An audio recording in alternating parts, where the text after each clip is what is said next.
Commander Zarath stood 7 feet tall on the bridge of her warship, her crimson skin gleaming under the harsh fluorescent lights. Her 4 arms moved with deadly precision as she reviewed the tactical display, showing the small human colony ship drifting helplessly in space. Her species, the Velthari, had conquered 17 systems in the past decade, and today would mark their 18th victory. "Pitiful creatures," she hissed through razor-sharp teeth, her violet eyes narrowing as she studied the readings. "Their weapons are primitive, their shields are failing, and their ship barely holds together. Yet they refuse to surrender."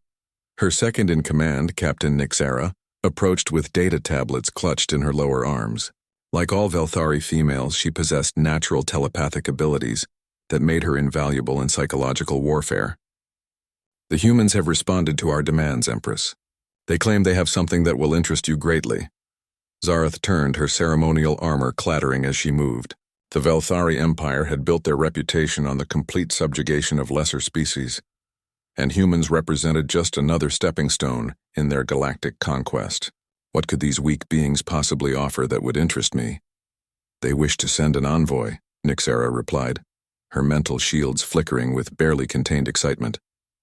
"A single female representative to negotiate terms." The Empress laughed, a sound like grinding metal that echoed through the bridge. Her crew of seasoned warriors joined in, their predatory instincts sensing an easy victory. "One human female against the might of the Velthari Empire. Send word that I will receive this envoy, but only to demonstrate our superiority before we claim their ship." Within the hour, a small shuttle approached the massive Velthari dreadnought. The human vessel looked like a toy compared to the kilometer-long warship, bristling with plasma cannons and shield generators. Zarath positioned herself on her throne in the main receiving chamber, surrounded by her most intimidating warriors. The airlock hissed open and a human female stepped through. She was unremarkable by Velthari standards, standing barely 5.5 feet tall with brown hair and ordinary clothing. Her name was Amy Collins, according to the intercepted communications, and she served as the colony ship's diplomatic officer. "I am Empress Zarath of the Velthari," the alien ruler announced, her voice booming through the chamber. "You stand before beings who have crushed armies and toppled civilizations. Your pathetic species will join the countless others who have knelt before our might." Amy walked forward calmly, showing no signs of the terror that should have consumed any reasonable being in her position. She carried a small metal case in her right hand and maintained steady eye contact with the towering alien Empress. "Your Majesty," Amy said with a slight bow, "I appreciate you agreeing to this meeting. I believe we can reach an arrangement that benefits both our peoples." Zarath leaned forward on her throne, all 4 arms resting on her knees as she studied this strange human. Most species immediately cowered in the presence of Velthari warriors, yet this small creature showed remarkable composure. "You amuse me, human. What could your dying colony possibly offer the Velthari Empire?" "Knowledge," Amy replied simply, opening the metal case to reveal a small crystalline device. "Specifically, knowledge about a threat that could destroy both our civilizations." The Empress gestured to Captain Nyra, who immediately extended her telepathic probes toward the human envoy. After several moments, Nyra stepped back with confusion written across her features. "I cannot penetrate her mental defenses, my Empress. There is something unusual about this human's mind." Zarath rose from her throne, her full height casting a shadow over Amy. "Impossible. No lesser species has ever resisted Velthari telepathy. What trickery is this?" "No trickery," Amy said, activating the crystalline device. A holographic display materialized above it, showing star charts and tactical data. 3 months ago, our long-range sensors detected something approaching from the galactic rim. Ships unlike anything in our databases, moving in formation toward inhabited systems. The display zoomed in to show massive vessels of unknown design, their dark hulls seeming to absorb light itself. Even through the hologram, something about their appearance made several Velthari warriors step backward instinctively. "The Devourers," Amy continued, her voice taking on a grave tone. "That's what our xenobiologists have named them based on energy signatures from systems they visited. 14 inhabited worlds have gone silent in their wake, including 3 Velthari colonies in the Outer Rim." Zarath's violet eyes widened as she recognized the star charts. Those outer colonies had indeed stopped responding to communications weeks ago. But the Empire had assumed it was simply equipment failure or local rebellions. You lie. Nothing could threaten Velthari military might. Our analysis suggests these entities consume all forms of life energy, Amy said, manipulating the display to show detailed scans. They leave behind nothing but dead worlds stripped of all biological matter. At their current rate of advance, they'll reach the core systems within 6 months. Captain Nyra studied the data with growing alarm. Her telepathic abilities allowed her to sense truth from deception, and despite her inability to penetrate the human's mind fully, she detected no falsehood in the woman's words. Empress, if this information is accurate, then we face an enemy unlike any we have encountered. Zareth finished, her warrior instincts recognizing a genuine threat when presented with one. She turned her full attention back to Amy. Why bring this to us? Why not flee to the opposite end of the galaxy and hope these devourers consume us first?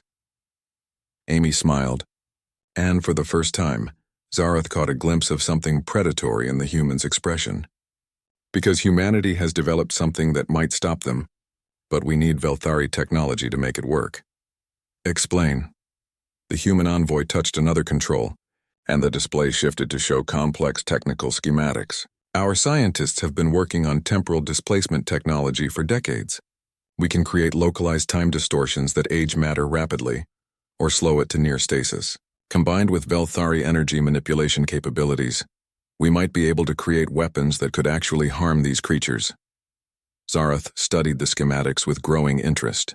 The theoretical applications were impressive, but the technology seemed far beyond what she would have expected from such a primitive species. This is sophisticated work. How did humans develop such advanced concepts? Necessity, Amy replied. When you're the smallest predator in the forest, you learn to be clever. The Empress paced around the small human, her forearms gesturing as she considered the implications. An alliance with humans would be unprecedented, but the threat these devourers represented could indeed endanger the entire empire. What assurance do I have that this is not an elaborate deception to save your colony ship? Amy reached into her jacket and withdrew a small device that immediately made every Velthari in the chamber tense. It was clearly a weapon of some kind, though its design was unfamiliar. Because, Your Majesty, if I wanted to deceive you, I would have done this. She pressed a button on the device, and suddenly every piece of technology in the chamber began malfunctioning. The lights flickered, displays went dark, and even the Velthari warriors' powered armor systems showed signs of interference. What is this? Zareth demanded, reaching for her plasma rifle only to find it completely unresponsive. A neural disruptor field generator, Amy explained calmly. It interferes with the quantum processors that all your technology depends on. Humans discovered that Velthari systems have a critical vulnerability that can be exploited with the right electromagnetic frequency. The implications hit Zareth like a physical blow. If humans possessed this technology and had chosen to share it rather than use it as a weapon, their motivations went far deeper than simple survival. You could have disabled our entire fleet. Yes, Amy confirmed, deactivating the device and restoring normal function to the chamber. But that would only delay the inevitable. The Devourers will consume us all unless we work together. Captain Nyra approached her Empress with obvious concern. My lady, if humans possess such capabilities and still seek alliance rather than conflict, perhaps we should reconsider our approach to this species.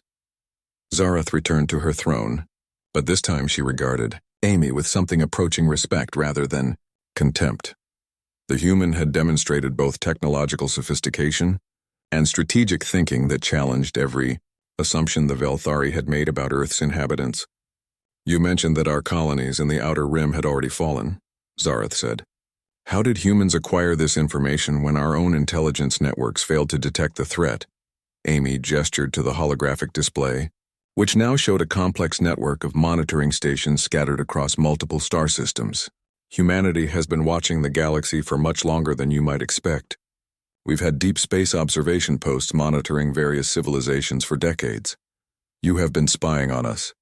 Learning from you, Amy corrected. Humans are naturally curious about our neighbors, especially those with advanced military capabilities. We've studied Velthari tactics, technology, and territorial expansio.